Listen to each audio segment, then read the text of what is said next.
What's going on, everyone? Welcome to another video. In this video I want to talk to you guys about the Tesla Cybertruck. I just came out a couple of days ago and I want to do a preliminary thoughts and review section on this. If you haven't noticed, I rebranded this channel to Done Differently. There's a lot of things behind why I did that. I definitely want to keep making videos and I don't want to have them all Amazon based.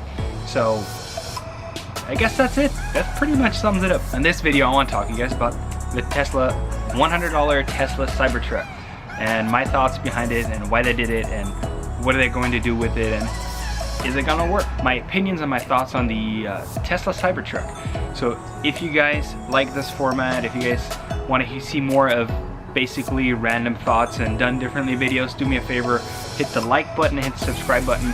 I really want to keep growing this channel. So let's talk about the Tesla truck. So they just unveiled this a couple of days ago. Let's just say it has a quite unique design, unlike any truck that is out there right now. I know Tesla and Elon marketed that as, we need something different. I probably agree. Something different would be good. But then he went on and showing all the other trucks and how ugly they are. I don't know if I agree with that, and I think Tesla needs to learn a little bit about the consumer, who's the person buying a truck. First thing I want to talk about is, why did Tesla bring out this truck? And are they ready to bring out a truck? I think Tesla brought out this truck because I think they're realizing they're missing a huge sector in purchasing vehicles, which is trucks.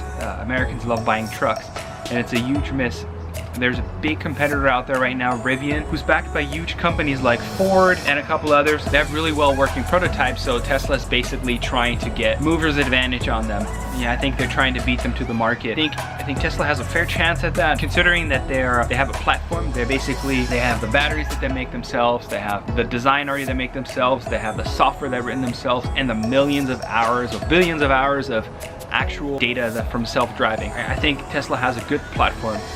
But here's the thing, I don't think Tesla has a truck yet. I think what they have there, the 4 or 5 that they had out there, the one that was on stage and then the other ones, they were rapidly built prototypes. They were basically a scaled up Model 3 or something like that with a larger screen and some different GUI on it, like a different user interface. I think that's what they have right now. And I also want to kind of talk about how they presented the truck. You know, it was quite spectacular. It almost didn't really remind me of an unveiling car. It really reminded me of like a Vegas show. They had this whole Terminator theme going on with it. They had the whole like Franz hitting the door and throwing metal balls at the glass. And I think all of that was very showy, and I think Tesla's trying to do, and they've done this time and time again, is they're trying to create hype around this vehicle. I think Tesla's been really good at this, creating hype around a vehicle, then launching it, and then basically launching it with the hype. I mean, it's almost like you're doing it on Amazon, right? You create email lists, you get advertised, create sense of urgency around it, and then you have already an established user base who's willing to do this. I think that's what they're doing with it. I will say this, when Franz hit the door on the truck door and then the Tesla truck, you can tell he didn't hit it that hard. The whole window glass thing, like, that was not necessary. I think it was just, this specific one was over the top in my personal opinion. The 8 people getting out of the car, I think that's nice. I don't think that's generally what a truck user is looking for. I think capacity, internal capacity is important, but it's more towing capacity and it's more truck bed. And I think they all worked on it, but I think they're still marketing towards the regular Tesla customer. And if it's supposed to be a truck that's supposed to be usable, then maybe put those things as a priority. What I think about this truck, what are the pros and the cons? I think the pros are, what Tesla got really well was the exoskeleton. I think it's really smart that Tesla used the components from SpaceX, the hardened stainless steel, and put it on the outside and use that as a sort of frame. That is really smart. It makes the truck really tough and very rugged.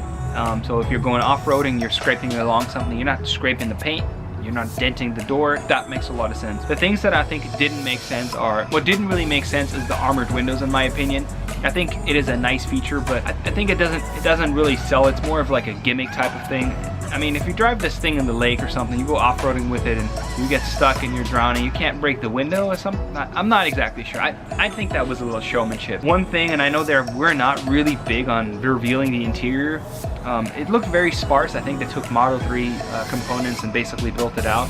Like I said, I think it's a rapid prototype. Is they still put Alcantara in the inside. The Alcantara, if you don't know, it's a great material for race cars because it's flame retardant, meaning it doesn't actually catch on fire. So if something were to happen, but that portion of your car won't catch on fire. Alcantara is like carpet. It has a little fiber sticking up, and it is insanely hard to maintain, and it's really hard to clean. Now, if this is a truck, why is there Alcantara in it? It really doesn't make sense. If they really want to innovate in that space, they almost should have gone with a Jeep type of thing where you're just hosed down on the inside of a Jeep. That would have made a lot more sense. That's what I think didn't make a lot of sense. So here's the reality. I think Elon really liked to boast that he's at $150,000 put down deposits of $100. It's $100. That's really not much money. I think $100 as a deposit it's almost a no-brainer if you're kind of thinking about it, but probably not. But it's kind of cool to say, hey, I have a deposit on it. Now, why did he do this? I think there is something you can say about having so many people pre-order something. It shows that there's an actual interest, and it predicts that there's going to be a certain amount of success with this vehicle. However, I think it is gamed at $100. I think there's a lot of Tesla fanatics, Tesla fans who would just basically buy anything Tesla, and those people will have $100 deposit. I will also say that this is sort of a make it or break it type of thing. Tesla's realizing that they need to get in the game now, and they need to establish themselves. Otherwise, Rivian will probably eat that market share. So here's the big question. Are they going to beat Rivian?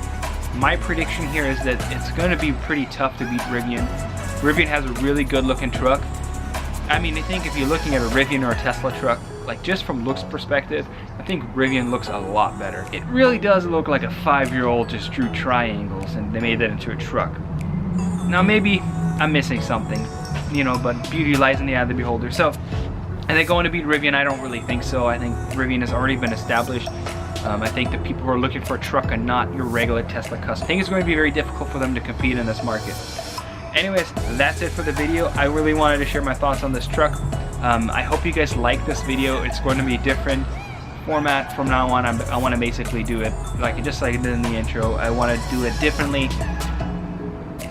That pretty much sums it up. I want to do it differently. So if you like this video, do me a favor, like this video, subscribe if you feel so inclined, and share it. See you guys next time.